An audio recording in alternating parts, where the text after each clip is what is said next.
Nung dumating ka sa UK, ano naging trabaho mo? I started from zero. Nag-cleaning ako.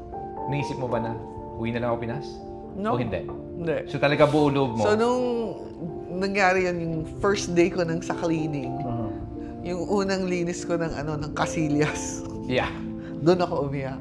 Kasi wala namang makikita sa akin. Nasa loob ako ng kubeta, di ba? Tama, tama. 2016, I got an email for, inviting us to do like a cook-off for Kirstie Allsops. Naghanap sila ng 4 na supper club people. Okay. Kami yung naglaban. Okay. Ako naman yung nanalo. Sa tingin mo, ano yung nagpanalo sa'yo? Something different. Ito din yung purpose mo sa paggawa mo. Yeah, for me, kasi I only had one mission eh. For me, it was elevate Filipino food and Filipino flavors. Yeah. It's love for country. No business is perfect. Wala. Wala. And no business owner or founder has all the skills and the knowledge. Yeah. So, di ba? So parating dapat tuloy-tuloy lang yung pag-aaral.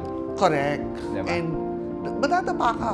Mas maraming ang dapa eh. Totoo naman yun. Pero kailangan, ang importante, bumabangon ka. Bumangon at lumalaban. To grow a business, especially in grocery, Yeah. is a whole different kettle of fish. Uh-huh. It's the volume.